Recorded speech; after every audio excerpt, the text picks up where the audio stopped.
भक्ति काल में 16वीं सदी में महाराज मधुकर शाह की परम भक्तिमती महारानी कुंवर गणेश बाई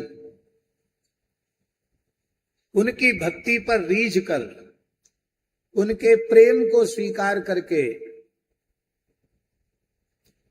राम जी अयोध्या से चलकर वृंदावन आए। एक ओरछा आए, ऐसे वैसे नहीं आए, गाजे बाजे से आए। महाराज मधुकर शाह कृष्ण भक्त थे। वे प्रतिवर्ष वृंदावन जाते थे, मथुरा जाते थे। और आपको ये जानकर बहुत प्रसन्नता होगी, महाराज मधुकर शाह ने मथुरा में उत्सव किया था। 81 मन स्वर्ण का दान ब्राह्मणों को किया था। कितना? उसका शिलालेख आज भी मथुरा में लिखा हुआ है। आज भी यमुना जी के घाट पर तुला घाट है, जहां उन्होंने 81 मन स्वर्ण का दान किया था। 1 महीने कार्तिक का कल्पवास किया। फिर जब दान करने की इच्छा हुई तो मधुकर शाह महाराज के 9 पुत्र थे जो अलग अलग रियासतों के राजा थे। तो इनका भी धन धाम की सेवा में लगे। इस भाव से उन्होंने अपने 9 पुत्रों को कहा कि हमने तो यहां सेवा की ही है गौ ब्राह्मण ब्रजवासियों की, तुम लोग भी आकर कुछ दान पुण्य करो। क्या दान? बोले स्वर्ण दान करना है। तो एक एक पुत्र को 1-1 मन सोना लाने की आज्ञा दी थी। 9 पुत्र थे, 9 मन सोना। पर वे अपने पिता के इतने भक्त थे, उन्होंने कहा दूसरे भाइयों पर भार क्यों पड़े, हम ही 9 मन लेके पहुंचते हैं। तो प्रत्येक पुत्र 9-9 मन स्वर्ण लेकर के पहुंचा बुंदेलखंड से। कितना महाराज जी? और 81 मन स्वर्ण। महाराज ने भी अत्यंत उदारता पूर्वक उसमें से 1 तोला भी नहीं बचाया। 81 मन स्वर्ण का दान वहां किया। यह है हमारे भारतवर्ष की प्राचीन समृद्धि का इतिहास। कागज के रुपए नहीं चलते थे, स्वर्ण मुद्राएं यहां चलती थी, रजत मुद्राएं यहां चलती थी। और इतिहास के जानकार लोग जानते हैं, मधुकर शाह महाराज के पुत्र महाराजा वीर सिंह जूदेव हुए, जिनका कालखंड बुंदेलखंड के स्वर्ण युग के नाम से जाना जाता है। उन महाराज वीर सिंह जूदेव ने कृष्ण जन्मभूमि मंदिर जो मुगलों ने तोड़ दिया था, उसका पुनर्निर्माण महाराजा वीर सिंह जूदेव ने कराया। बहुत विशाल मंदिर बनाया और उस मंदिर की प्रतिष्ठा में फिर महाराज वीर सिंह जूदेव ने भी 81 मन स्वर्ण का दान किया। ब्रजमंडल में 84 इमारतें बनाई, कुंडों का, सरोवरों का जीर्णोद्धार किया। 84 निर्माण किए ब्रज में उन्होंने। बड़े प्रतापी थे महाराजा वीर सिंह जूदेव। फिर वीर सिंह जूदेव का जो बनाया हुआ कृष्ण जन्मभूमि का मंदिर था, जिसका वर्णन संस्कृत के प्राचीन ग्रंथ वीर मित्रोदय में प्राप्त होता है। वीर मित्रोदय का प्रतिष्ठा प्रकाश नामक प्रकरण, उसमें पूरे सन संवत और पूरे इतिहास का वर्णन है। ये मित्र महर्षि नाम के विद्वान उनकी राजसभा के पंडित थे, राजगुरु थे मित्र महर्षि। तो उन्होंने कहा इस समय भयंकर मुगल काल चल रहा है, हिंदू धर्म के प्राचीन ग्रंथों पर बड़ा संकट है, पता नहीं आगे कैसा समय आ जाए। परस्पर हिंदू राजाओं में फूट है, हिंदू शक्ति संगठित नहीं है। इसके लिए कोई एक ऐसा ग्रंथ बनाओ जिसमें सनातन धर्म के स्वरूप का सांगोपांग वर्णन हो। कोई अंश ऐसा न हो जिसकी चर्चा उसमें न हो। तब मित्र महर्षि ने एक महाभारत के जैसा विशालकाय ग्रंथ, 1,00,000 श्लोकों से अधिक श्लोक वाला ग्रंथ, वीर मित्रोदय नामक ग्रंथ इसी ओरछा की धरती पर लिखा गया, जिसे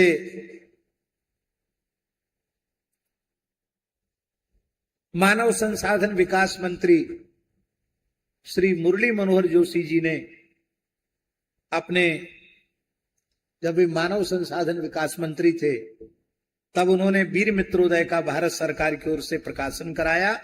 आज भी वह ग्रंथ भारत सरकार के यहाँ लाल बहादुर संस्कृत विद्यापीठ में प्राप्त होता, पुस्तकालयों के लिए प्राप्त होता।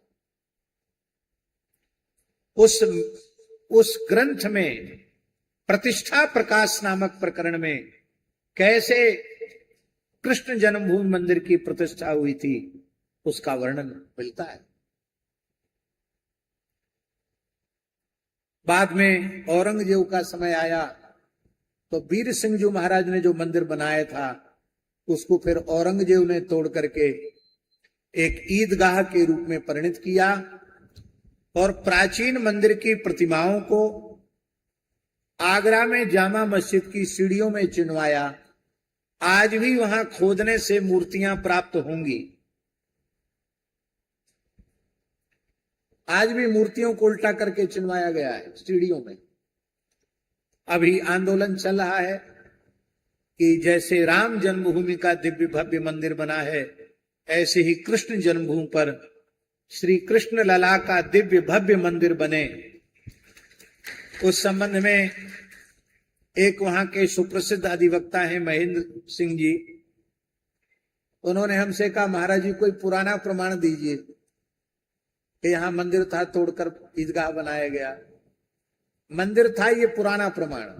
तो मैंने उनको वीर मित्रोदय ग्रंथ बताया और उस वीर मित्रोदय इतिहास ग्रंथ के साक्ष्य उन्होंने न्यायालय में प्रस्तुत किए और भगवत कृपा से, राम राजा सरकार की कृपा से न्यायालय की ओर से ही यह पवित्र निर्णय आएगा, क्योंकि इतने साक्ष्य हमारे पक्ष में हैं कि श्री कृष्ण जन्मभूमि मंदिर निर्माण की जो बाधाएं वे भी दूर होंगी और दिव्य भव्य श्री कृष्ण भगवान का मंदिर कृष्ण जन्मभूमि पर निर्मित होगा। तो महाराज मधुकर शाह बड़े भक्त थे, बड़े धर्मात्मा थे और बड़े वीर थे। उनकी कथा, उनका इतिहास हमको नहीं कहना है, हम केवल स्मरण दिला रहे हैं। वृंदावन के महान रसिकाचार्य विशाखा सखी के अवतार श्री हरिराम व्यास जी भी ओरछा के ही थे और यहां के राजगुरु थे। मधुकर शाह उन्हीं के शिष्य थे। जब उनके गुरुदेव वृंदावन चले गए तो वे भी बार बार अपने गुरु का दर्शन करने वहां जाते थे। महारानी से आग्रह करते थे कि तुम भी वृंदावन चलो, पर उसी समय महारानी कुंवर गणेश वे अयोध्या जी जाती थी। वो कहती थी आप पहले हमारे साथ अयोध्या जी चलिए, वो कहती आप पहले हमारे साथ वृंदावन चलिए, और दोनों अपनी अपनी दिशा में चले जाते थे। एक बार महारानी का मन अधिक लग गया अयोध्या जी में और महारानी वहां से लौटकर नहीं आई। तो महाराज ने संदेश भेजा, पत्र भेजा मधुकर शाह महाराज ने, और उस पत्र की समाप्ति में एक ऐसी बात लिख दी जो महारानी को लग गई। यहां की भाषा में तो लोग दूसरे तरह की बात कहते हैं, लेकिन सच्ची बात यह है, यहां के लोग तो ऐसा भी कह देते हैं कि अब की बात तो खसम को लेके ही आओगी लगता है, लेकिन यह बात कहना उचित नहीं है। उसका कारण यह है कि महारानी कुंवर गणेश बाई का राम जी के प्रति वात्सल्य भाव था, पुत्र भाव था उनके प्रति, इसलिए इस प्रकार की बात कहना उचित नहीं है। महाराज ने पत्र में लिखा कि तुम्हारा मन तो अयोध्या में इतना अधिक लग गया है लगता है इस बार बिना राम जी को लिए ओरछा लौटोगी ही नहीं। ओरछा लौट के आओगी तो राम जी को साथ ही लेके आओगी। महारानी इतनी भक्तिमती थी, भगवान श्री राम की उन्हें अनुभूति हुआ करती थी। उन्होंने भगवान से प्रार्थना की कि प्रभु आप ओरछा चलिए। राम जी ने कहा संभव नहीं है। महारानी ने अनशन व्रत ले लिया, अन्न जल का त्याग कर दिया, और ये संवत 1631 की मंगलवार की रामनवमी की पवित्र तिथि की घटना है कि महारानी ने निश्चय किया कि जब प्रभु नहीं चलते हैं तो संवत 1631 चैत्र शुदी रामनवमी मंगलवार, उस दिन महारानी कुंवर गणेश बाई ब्रह्म वेला में माने 4 बजे सरयू जी में कूद गई। जीवित जल समाधि लेने के विचार से सरयू जी में कूद गई और राम जी उनका हाथ पकड़ करके अथाह सरयू जी के जल से उनको बाहर अलाए, और महारानी जब बैठ गई तो राम जी उनकी गोद में बैठ गए। बोले अब तुम्हारी भक्ति से हम तुम्हारे हाथ बिक गए हैं, अब हम ओरछा चलने के लिए तैयार हैं। लेकिन तुम यह मत सोचना कि ओरछा जाने से, हमारे जाने से ओरछा बहुत आबाद हो जाएगा, उजड़ जाएगा। ये परीक्षा थी भगवान की कि तुम्हें राज्य से प्रेम है या मुझसे प्रेम है। तो उन्होंने कहा नगर बसे चाहे उजड़े, इसकी हमें कोई परवाह नहीं, पर इस कराल कलिकाल में भी भक्तों के भाव को स्वीकार करके आप अपनी जन्मभूमि अयोध्या छोड़कर ओरछा निवास करते हैं, इस भाव के जागरण के लिए आप चलिए। भगवान बोले हम इतने प्रसन्न हैं कि वहां जाने के बाद मेरी सेवा पूजा बढ़िया नहीं होगी। 24 घंटे में 1 लोटा जल और 1 कड़ुए तेल का दीपक भी हमारे सामने रख दिया जाएगा तो भी हम ओरछा त्याग कर नहीं जाएंगे। पर बात यह है कि हमको ऐसे ले चलोगी तो नहीं जाएंगे। हम राजाधिराज हैं, गाजे बाजे से चल करके जाएंगे और पुष्य नक्षत्र में ही जाएंगे। पुष्य नक्षत्र का समय पूरा होते ही फिर वहां रुक जाएंगे। तो पुष्य नक्षत्र में ही अयोध्या से चलकर भगवान यहां आए।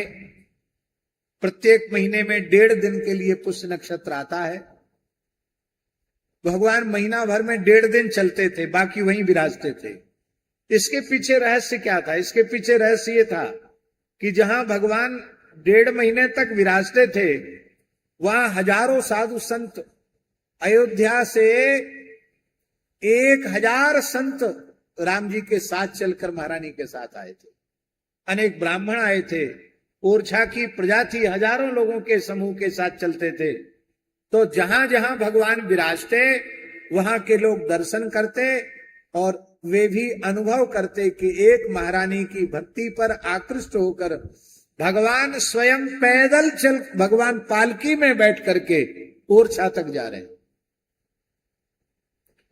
तो महारानी की भक्ति को पूरे भूमंडल में व्याप्त करते हुए, प्रसिद्ध बनाते हुए भगवान श्री राम यहां पधारे।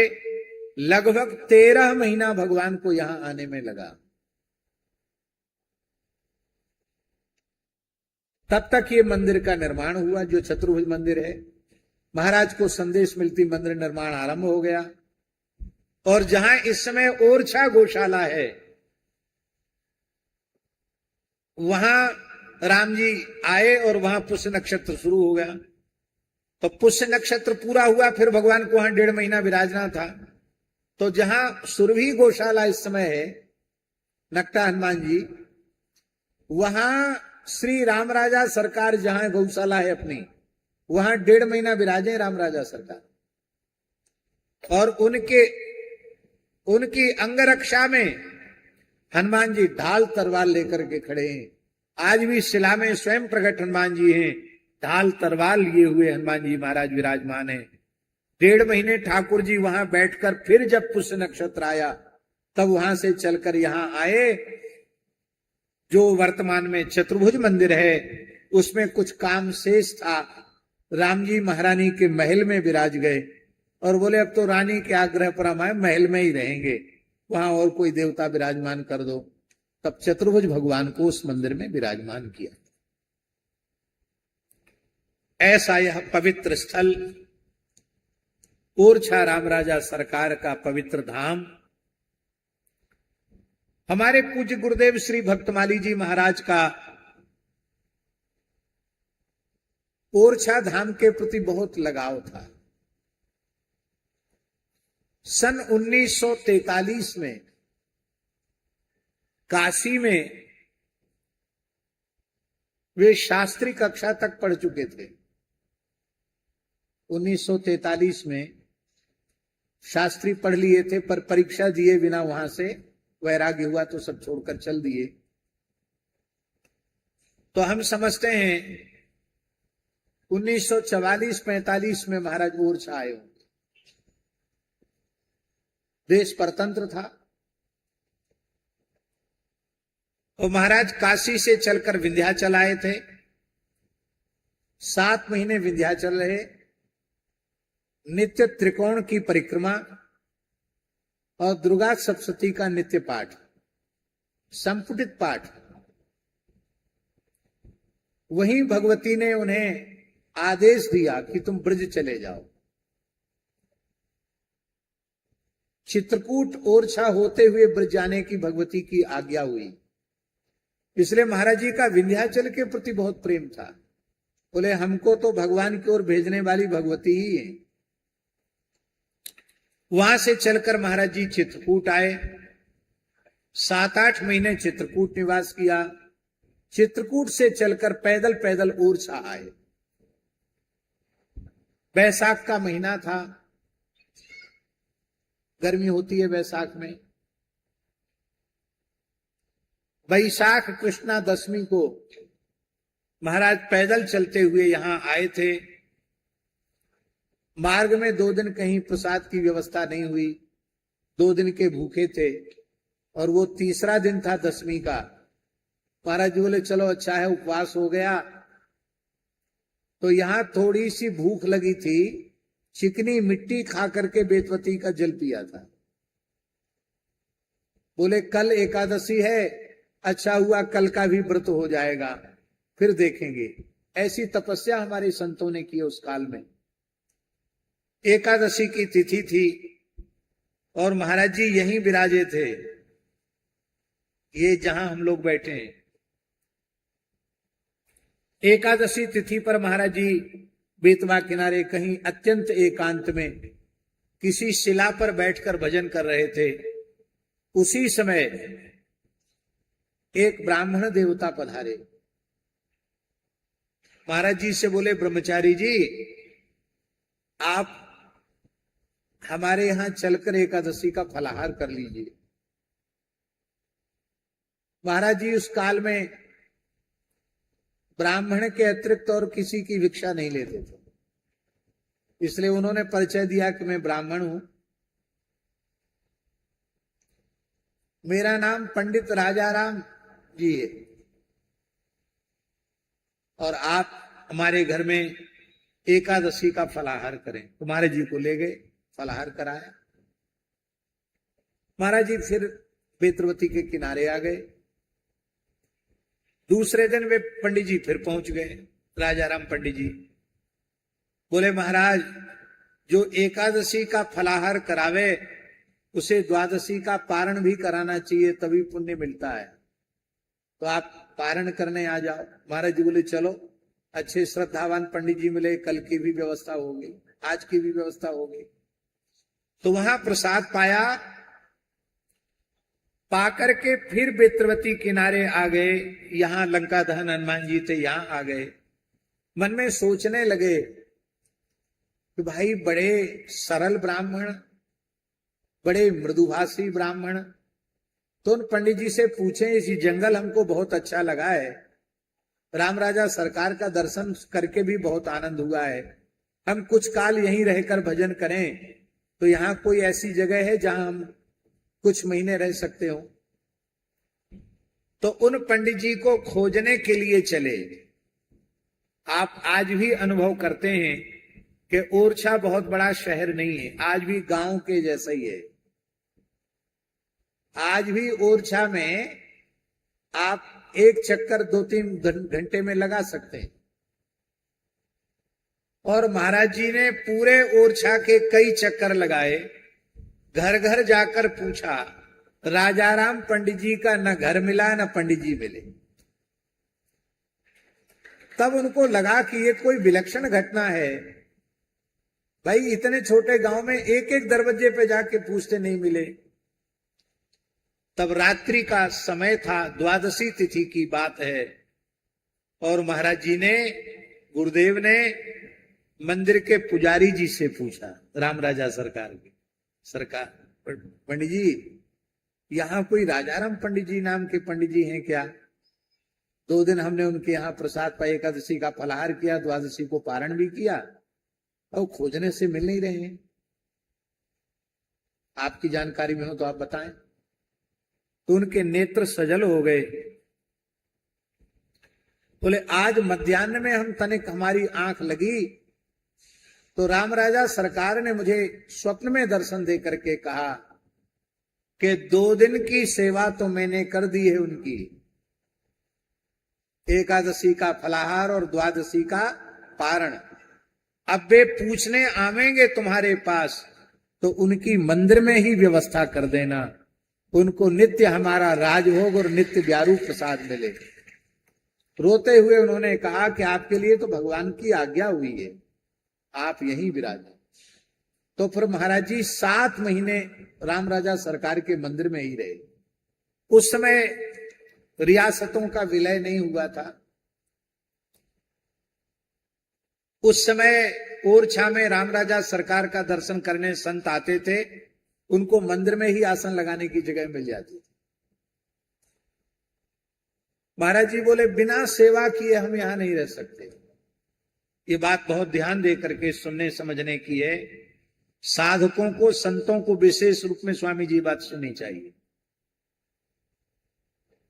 महाराज जी ने कहा बिना सेवा किए हुए हम यहां नहीं रह सकते, हमको सेवा बताओ तो हम यहां रहेंगे, नहीं तो हम यहां नहीं रहेंगे। क्योंकि प्रसाद पाएं और शरीर से कुछ सेवा न करें यह संभव नहीं। तो महाराज जी का शरीर पवित्र कान्य कुब्ज विप्रकुल का था। तो उन्होंने कहा कि आप क्या सेवा कर सकते हैं? तो महाराज जी ने कहा हम रसोई बहुत अच्छी बनाते हैं, झाड़ू लगा लेंगे, जो कहोगे सो करेंगे। बोले आप ब्राह्मण देवता हैं, ब्रह्मचारी हैं, यहाँ राम राजा सरकार का भंडार बनाया कर रसोई। महाराज जी तो बहुत प्रसन्न थे कि राम जी की प्रत्यक्ष सेवा मिल गई। तो 7-8 महीने तक भंडारी के रूप में महाराज जी ने राम राजा सरकार में सेवा की। तो महाराज जी का बहुत लगाव ओरछा से था।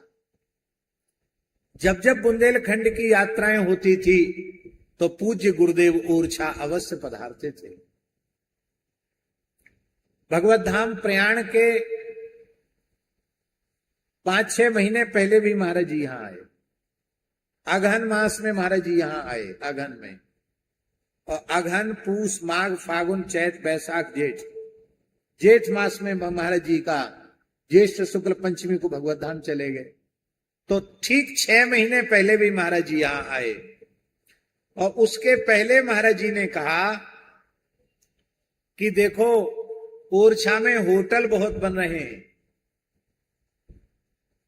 विदेशी पर्यटक बहुत आता है, विषयी भोगी लोगों का स्थान ओरछा बनता चला जा रहा है। साधु संत महात्मा आते हैं, झांसी में रुकते हैं, तब यहां आकर दर्शन करते हैं। यहां संतों को आसन रखने की कोई जगह नहीं। तो बोले एक ओरछा में आश्रम होना चाहिए। कहीं से कोई अतिथि संत महापुरुष आवे तो उनको यहां आसन रखने की जगह मिले और उनको आदर पूर्वक प्रसाद पवाया जाए। जब तक चाहें तब तक यहां विराजें। तो यहां गौ सेवा संत सेवा होनी चाहिए, महाराज जी का भाव। पर दास का विरक्त वेश पूज्य सर्व समर्थ सदगुरुदेव योगीराज परम तपस्वी श्री पहाड़ी बाबा महाराज से 1995 में हमारा विरक्त वेश हो चुका था, संन्यास दीक्षा हो चुकी थी। तो साधुओं की एक मर्यादा है, जिस क्षेत्र में उनका जन्म हो उस क्षेत्र से दूर रहना चाहिए।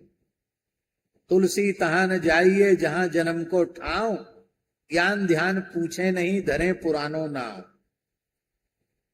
तो हमारी रुचि इस क्षेत्र में आने की बिल्कुल नहीं थी, और महाराज जी आज्ञा कर रहे थे, तो मेरे मन में बड़ा संकोच था। हमने कहा महाराज जी हम तो वहां रहेंगे नहीं, हमको आना जाना नहीं, कौन रहेगा? महाराज जी बोले एक खपरेल मकान ही बना दो, एक घड़े में आटा रख दो, एक घड़े में नमक, और एक बोरी में आलू। कोई महात्मा है भाई, गरीबी है, आलू का चोखा बना लो, नमक ले लो, आटे की बाटी टिक्कड़ बना लो, अंगा बाटी बना लो और पाओ, प्रेम से रहो। कहीं कोई पुराने हनुमान जी मिल जाए तो रख देना, सिंदूर चढ़ा देना। अरे कोई नहीं रहेगा, कोई तो रहेगा। हमने देखा कि महाराज जी की प्रबल इच्छा है। तो महाराज जी ये अपने खनेता है ना, खनेता में महाराज जी आए हुए थे, हमारी कथा थी। खनेता से चलकर ही यहां आए।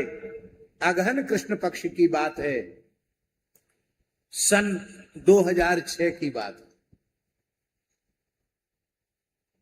उस समय जहां कनक भवन आश्रम है, ये भूखंड लिया गया। पर महाराज जी की इच्छा इस स्थान की थी कि यहाँ बेत्रवती गंगा सामने है, यहाँ साधु संत यहाँ रुकने में बहुत अच्छा होगा। तो वो इच्छा भी राम जी ने अब इस रूप में पूर्ण कर दी है। आपको जाकर भ्रम हो जाएगा, अयोध्या कनक भवन के सामने खड़े हैं कि हम ओरछा कनक भवन के सामने खड़े हैं, ये आप अनुभव नहीं कर पाएंगे। बिल्कुल अयोध्या कनक भवन की प्रतिकृति। यहां की ऐसी भावना है ओरछा की स्वामी जी कि राम जी दिन में तो ओरछा रहते हैं, रात्रि में कनक भवन विश्राम करने के लिए अयोध्या चले जाते हैं। ऐसी यहां की मान्यता है। और ऐसा एक वो ज्योति के रूप में जाते हैं हनुमान जी के यहाँ, और ऐसी मान्यता है हनुमान जी सीताराम जी को लेके कनक भवन में विश्राम कराने जाते हैं, ऐसी मान्यता है। राम राजा सरकार के 2 निवास हैं खास, दिवस ओरछा रहत हैं रैन अयोध्या बास। तो हनुमान जी लेके जाते हैं। अब तो कनक भवन यही हो गया। तो राम राजा सरकार को ज्यादा दूरी तय करने की जरूरत नहीं है, वहां से आए, यहां विश्राम किए। तो आज दिव्य भव्य मंदिर बना, एकदम निकट में भगवान चंद्रमौलीश्वर विराजमान है। बोलो चंद्रमौलीश्वर महादेव की। इस मंदिर की दिव्य भव्य प्रतिष्ठा का महोत्सव इसी वर्ष है, जो अगला अगहन कृष्ण पक्ष आएगा, उसमें हरिराम जी व्यास जी की जयंती का अवसर भी होगा। और उसी समय इस जहां कनक भवन बिहारी जी विराजमान है, वो स्थल प्राप्त हुआ था। तो संयोग की बात है कि उसी समय में ही वहां से कनक भवन बिहारिणी बिहारी जी अपने निज मंदिर में महल में आकर विराजेंगे। गुरुदेव भी यहाँ विराजमान हो जाएंगे, जो अतिथि निवास के रूप में रहेगा और ये मंदिर के रूप में रहेगा। और संपूर्ण संत सेवा अतिथि सत्कार का क्रम तो यहाँ चलेगा ही, साथ ही हमने ऐसी एक भावना भगवत प्रेरणा से व्यक्त की है श्री हनुमान जी के चरणों में, और लोगों को कहा है कि आप लोग इस पर कार्य कीजिए। हमारे मन का भाव है कि यहां जिस दिन कनक बिहारी जी विराजमान होंगे उसी दिन से अखंड विजय मंत्र का संकीर्तन आरंभ होगा। श्री राम जय जय राम, इस विजय मंत्र का संकीर्तन आरंभ होगा। उसकी परिकल्पना इस प्रकार की है तो बुंदेलखंड के 365 गांवों का चयन किया जाएगा। कितने गांव? और एक दिन एक गांव की सेवा रहेगी कीर्तन की। वो कीर्तन करते हुए वहां से आएंगे और फिर यहां 24 घंटे कीर्तन करके कीर्तन करते हुए जाएंगे। फिर दूसरे दिन जिस गांव की बारी होगी दूसरे दिन वो गांव आएगा। इस प्रकार से 365 गांव के लोग यहां आवेंगे और उनका जो लोग चाहेंगे कि हम अपनी तरफ से भगवान को भोग लगाएं, भंडारा करें, उनको भी ये स्वतंत्रता है। नहीं तो कनक बिहारी जी की ओर से 1000 आओ 2000 आओ, सबको प्रसाद की यहां व्यवस्था होगी। और इस तरह से नाम महाराज का जागरण, क्योंकि कली नाम काम तरु राम को, दलनहार दारिद दुकाल दुख, सारी समस्याओं का समाधान भगवान नाम संकीर्तन से हो जाता है। तो यहां चंद्रमौलीश्वर मंदिर में भगवान का अखंड विजय मंत्र संकीर्तन आरंभ हो जाएगा। हनुमान जी को अत्यंत प्रिय है। अब तक कितने गांव हो चुके हैं? कहां गए कमलेश जी?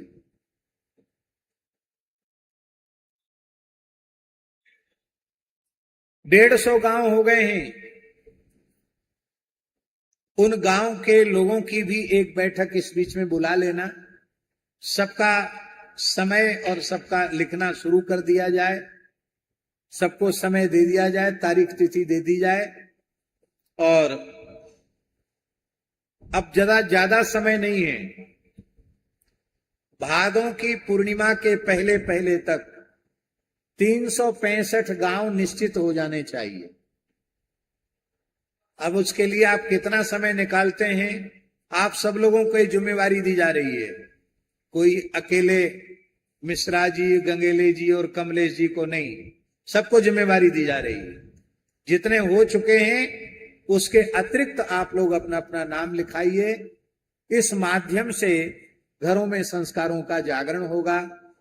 हमारे मन में माता जी एक भाव और है कि जिन गांव के लोगों को ऐसी सामर्थ्य नहीं है उनको एक छोटा माइक सेट, एक ढोलक, हारमोनियम, झाल, मंजीरा वो भी दिया जाएगा, जिससे वो अपने गांव में भी कीर्तन करें और जब आवे तब यहां संकीर्तन करें।